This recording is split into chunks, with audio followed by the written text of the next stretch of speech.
Hello everyone, happy 2024. Welcome back to another episode of A Little Atypical. My name is Elijah, you can call me Lay. I am super excited to be doing this episode. I tried to do it last night, but I'm gonna be so real with y'all.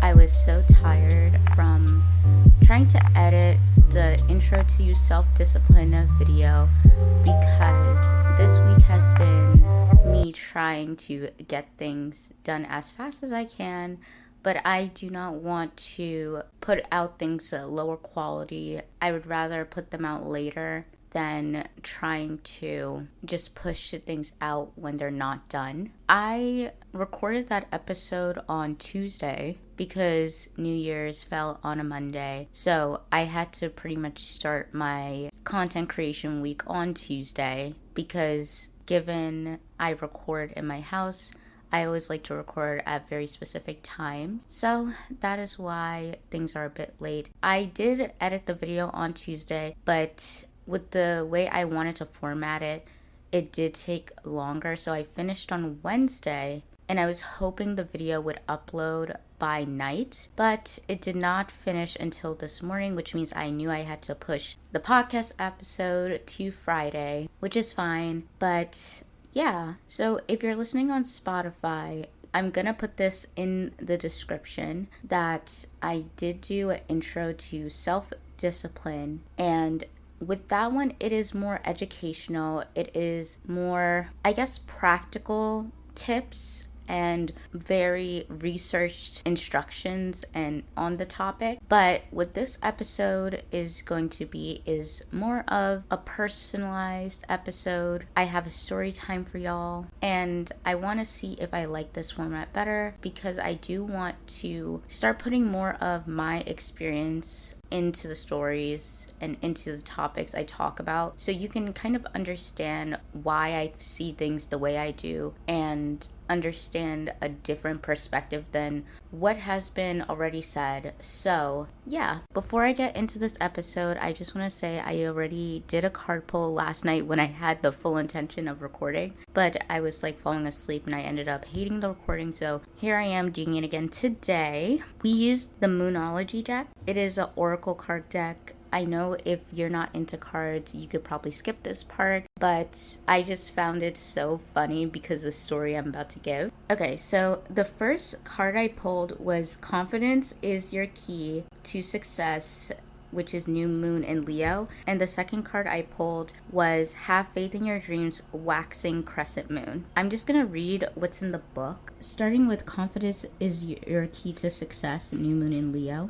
This card heralds the start of a new cycle for you, when you're going to look and feel more gorgeous, more in the spotlight, more like you have something worth showing off. If you want someone's attention, this card says it's coming. However, this may not happen all by itself. You have to be willing to do your bit. That means being proud of who you are and what you have to offer. Think of yourself as the king or queen of the jungle and carry yourself accordingly. This card is also a good omen if you're asking about a creative project you're working on. Alternatively, it can herald good news or a new start for your children. Make time for fun. And then its additional meanings are it's time for you to show the world what you've got, shine your light, have some pride, spoil yourself, you've earned it, you've turned someone's head. And basically what this card means, it kind of serves as a reminder of you need to be proud of who you are. It is a very self-loving card, and it shows that you have to be big and brave and just have faith in yourself, which connects to the next card. Have faith in your dreams. Don't give up. The situation you're asking about is still taking shape. You're nowhere near the end of your story. Whatever is happening now is just a step along the way. As they say in the self-help classics, everything will be okay in the end. If it's not okay, it's not the end. However, the Waxing Crescent Moon card is a reminder that you must still keep working towards whatever it is you want. If you can't take practical steps, spend time meditating on the question you're asking about and allow your higher self to download information to you about your best next steps. Overall, this card suggests there is a reason to be hopeful for a very positive outcome to the situation you're asking about, so keep having faith. Then, attuned to the moon, I am focused on what I want. Additional meanings for this card is, just because you can't see your dreams, it doesn't mean they're not manifesting. Don't look back. Stay focused on moving forward. Be patient as events unfold.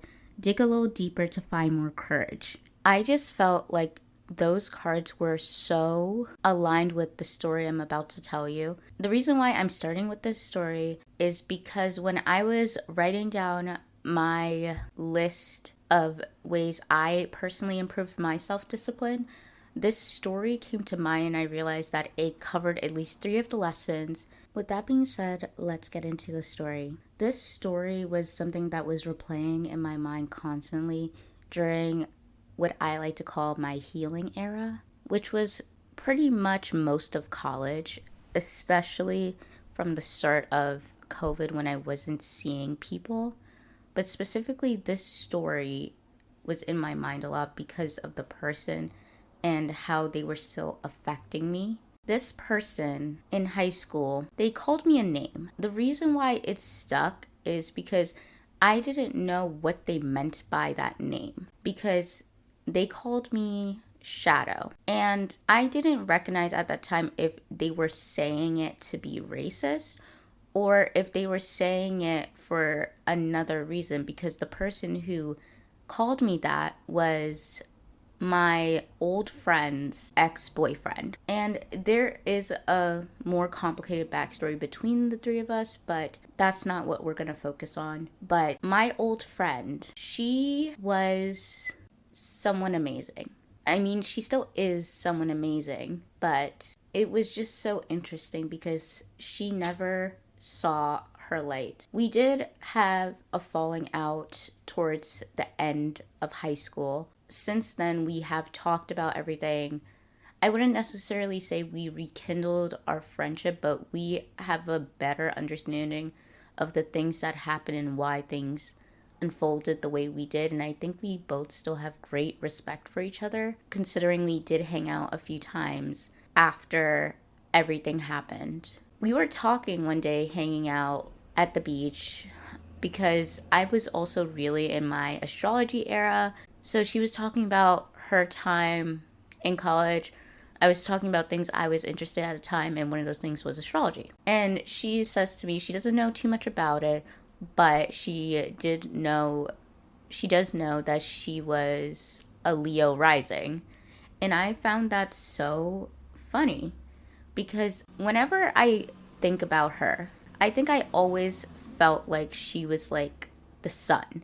And if you know astrology, you know Leos, they're connected to the sun. Like that's their, in a sense, ruling planet. And I say that in quotes because the sun is not a planet, but it is one of the luminary ruled signs along with Cancer.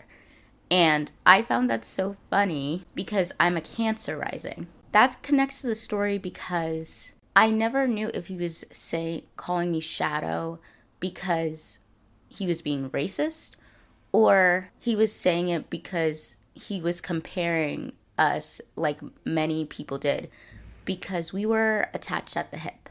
She was my best friend.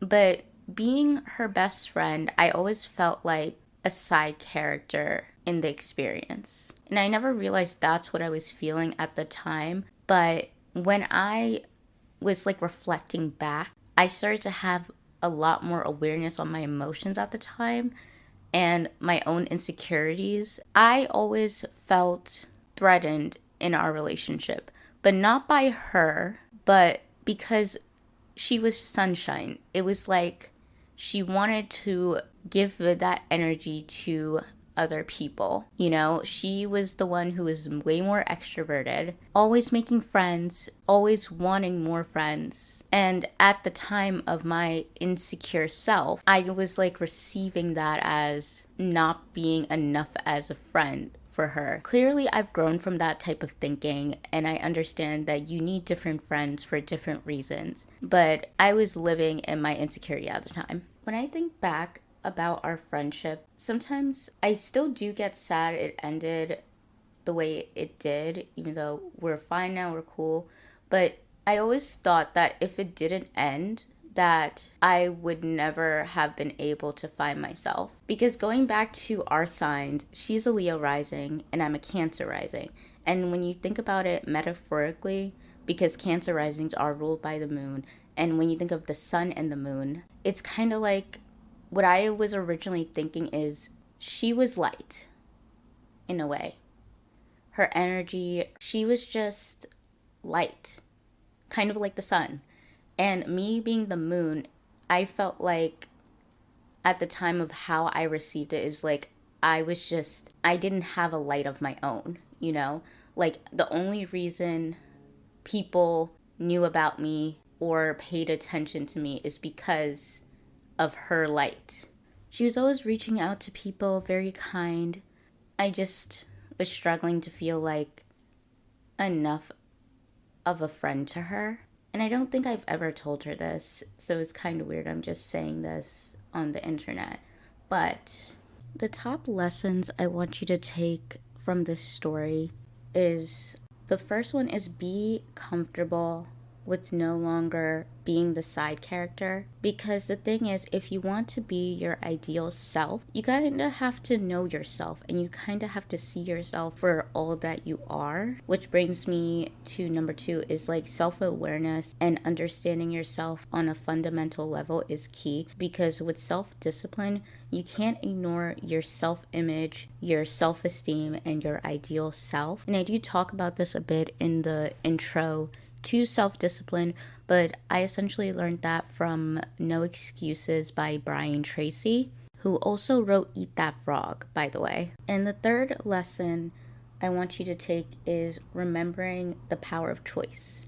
The story centers around these things because when I was healing and thinking back to how I felt at the time and really understanding why it was so hard for me with our friendship, because at the time there was a sense of too much codependency, a sense of kind of wanting her validation, wanting to be someone's favorite person through a source of my own insecurities at the time, and honestly choosing to not see myself as valuable, to make choices that center around what I thought she wanted. And I think one big revelation that came from my healing journey is even though I saw her as the sun and myself as the moon, both are great in their own ways. They both shine regardless, you know? And I used to think that the sun was shining and how the sun felt is because the sun was the center of everything, you know, and everything revolved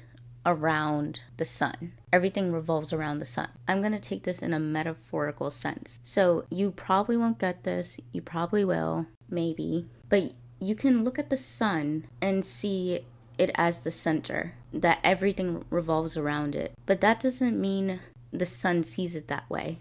Maybe the sun could see that all it does is gives, you know, because the sun gives energy, it gives warmth, but nothing gives back to the sun, and the sun is constantly burning and getting hotter. And when you put that into perspective, it's not that the moon's light isn't as good as the sun's, but with the moon, it's able to take the light it receives and give back, you know? And the moon is kind of accepting to change in a sense. It doesn't stay still. It goes through different phases. It has phases where it's dark and phases where it's light up. But the sun cannot receive light. It's always giving and burning to a point where the sun will probably implode on itself. When it gets too much, that's why the thing with global warming, you know? And yes, I'm saying this in a metaphorical sense, but basically both lights are so beautiful in their own way. And when I decided to become more disciplined and work towards my ideal self, I had to really stop living as the side character in my own life and stop craving for someone to give me permission to be who I am. Waiting for someone to say who I am is okay, Because that brings me to my fourth way of improving self-discipline is understanding that you need to stop waiting for permission to live your truth, and you need to have clarity on who you want to be. Because for the longest time back then, it felt like I was living for everyone except myself. That I didn't really serve a purpose, that my purpose was just to try to make everyone else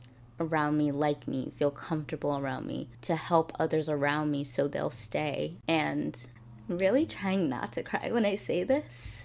I wasn't seeing myself. I don't even think I was seeing myself as a real person at the time. In college, I think that's when I really started to accept myself for all I am. My purpose was no longer just feeling like I just existed for other people. There was more to me than that I had my own qualities, and I didn't have to be like everyone else to be a valuable person, because I was choosing what it even meant to be valuable. I was choosing what has value to me. And when I started doing that, I was kind of able to put more things and take more actions, because I was no longer living a life that felt so dishonest to me, that felt like I had no control. Discipline is about so many things. It's about prioritizing the things that you need to do to get to your ideal self. But can you really get to your ideal self if you don't see yourself? You don't see where you're at. You don't see really what you want to be, because you're seeing things through everyone else's eyes but your own. I don't know, maybe. Once I decided that I wanted to live for myself, I started to think about what that even meant for me, what it meant to truly be freely myself without comparing my path to anyone else's, without being angry at myself for feeling like I can't do anything like everyone else. I used to struggle with that constant comparison. And sometimes it's the hardest when you compare yourself to people close to you, because you admire them, and you also seek validation from them. But when you realize you need to find those things within yourself and stop looking for proof that who you are is okay, looking for proof that you can be who you see you're meant to be, even if that doesn't align with everyone else's idea of a success. Because I do think that, especially on social media, for a time during hustle culture, the thing was you were supposed to be a boss babe, and you're supposed to do this, and you're supposed to do that. And even now, there's still some elements of that where it kind of swings back and forth between as a woman, I should want to live an incredibly soft life and do the soft things and stuff like that. And sometimes that feels right, but sometimes it feels wrong, because I grew up watching someone be so independent. And there's always this talk about feminine energy and masculine energy. And maybe I don't fit into either of those categories of what that means for success for me. Because yes, some girls may want the boss girl life, to own their own things and stuff like that, but also want the soft girl life. And I don't think we're meant to just swing either way, or anything we want is black or white. I think we figure out what we value as we go along. Once you know what is true for you, and you stop comparing your experiences, comparing your wants, comparing your needs, you're so much able to take action on those wants and needs. But here's the trick. You can't change too much at once, because was times in this healing journey that I did try that. It was kind of weird, because I had to learn to be neutral with myself before I can love myself, right? There was a time that I was trying to jump into self-love and it felt like a lie. So everything felt wrong, but also working towards like what I thought I should be working towards. Like I thought I should go to college so I could get a good job, so I can help with the bills as fast as possible. But I ended up, whenever I did those things and I did do everything I said that I was going to do, I always end up falling off of them. I'm always end up quitting those things because they did not feel right and I didn't really feel that passionate about anything I was doing. It was just things I thought I should be doing. And I was trying so hard to change myself so I could be a responsible person, be someone who has their life together, and just doing what I thought I was supposed to as a 20 something year old, doing the things I thought I was supposed to do right out of high school because that's all I've seen and heard people do. But I could not stick to them. And then I had a hard time dealing with that because I felt like I was incapable. I felt like I wasn't doing enough, that no matter how hard I try, it wasn't enough and I was not going to be enough. But then I realized that what I was actually doing was taking action to all the wrong things. Because the thing is, one thing I truly believe, I was prioritizing things that were not right for me, that I knew wasn't meant for me. And because of that, that's why I had so much of a hard time sticking to things. So if you want to improve your self-discipline, my biggest advice to you is first, be honest with yourself. Are you really working towards your ideal self, or are you working towards the person you think is supposed to be your ideal self because of social media, because of your parents, because of the people around you? But is that really what you want? And I think self-discovery is a huge part before self-discipline, which is why I did make a self-discovery challenge so you can really think about these things, because I don't even think society and life allows us time to think about these things. So I want you to really become disciplined. First, figure out what you actually want, not what you think you should want, but what is right for you. Then what I need you to do is give yourself permission to go for that truth. Don't wait because you've never seen anyone do it before. Don't wait because you've never had someone in your life as a role model doing it, you know? Don't wait because people around you is not doing that. They're doing it the other way. They're doing it in a way that you think would be more practical. Give yourself permission to be your ideal self. And once you got that in mind, that you are allowed to live in your truth and you're clear on who you are, then make it a point of every day that your actions align with that truth. Choose to be that person. And know that even if it's hard, even if it's uncomfortable, the things that are meant for you always gets easier in time, because in your head you know that that's what you're meant to be. Everything is going to feel hard because you've never been in that place before. You never fully put yourself in that capacity, and it's like, how can you feel comfortable in a place you've never been? But if you know in your soul that you're meant to be there, that you can fully picture yourself, that when you think about that thing, that goal of who you want to be and what you want to accomplish, that something in your soul lights up, then just know it gets easier with time. It's only hard because you're just starting out, because you're unlearning all the things that life told you you're supposed to be and supposed to want. Choose your truth.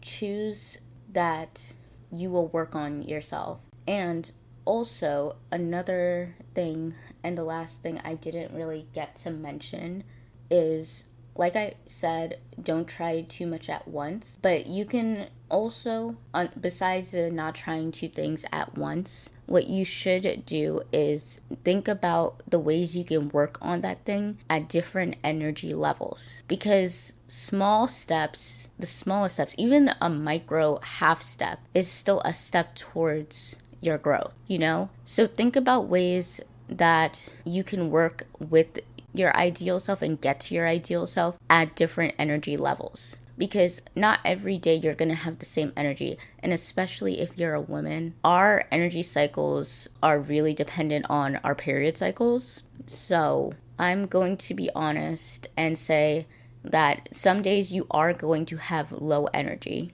Some days you just don't feel like it. But if you want to really become your ideal self, think about the little things you can do on those days. Like, for example, today I woke up. I was so sore. I didn't want to film. I didn't want to record. I just wanted to stay in bed, but not stay in bed in the sense of sleeping, because I did get enough sleep, but stay in bed and just not move, not do anything.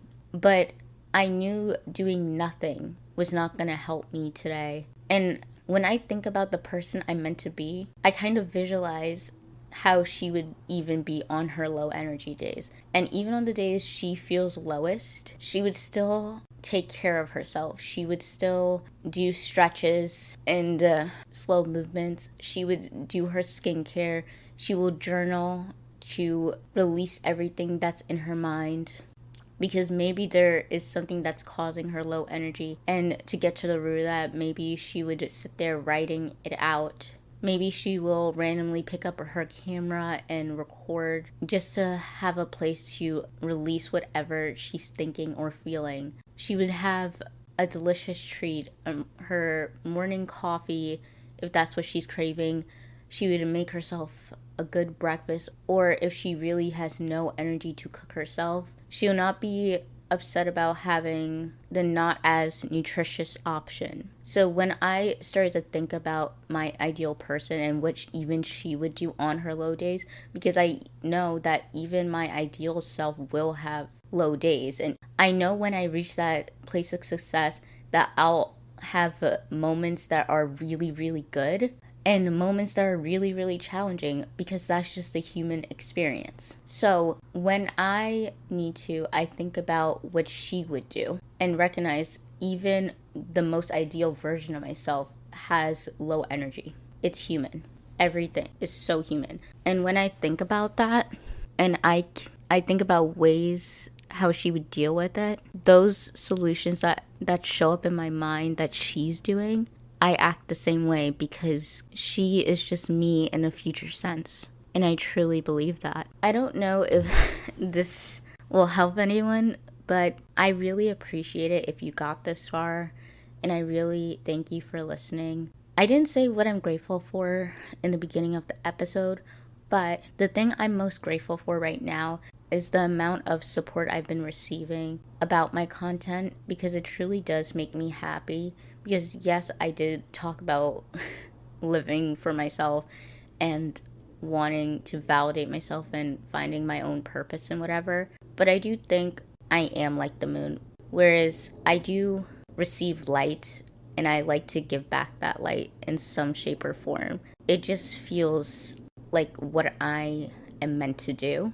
So thank you so much if you are listening to my content, if you are subscribing to my YouTube channel, reading my blog posts. It does make me happy that even if I went through painful experiences, that the things I've learned can help someone else or make them feel not alone in their own painful experiences.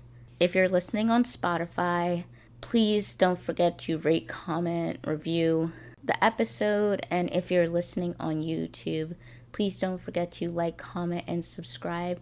And please note that the blog post is coming soon. I am hoping that I can finish it by Saturday, at least by Saturday night. But I am constantly trying my best, and I have faith in myself, and I have faith in you, and for you to do what you need to on your journey. So have a good day, evening, or night, and I really hope this helped you. Until next time, bye.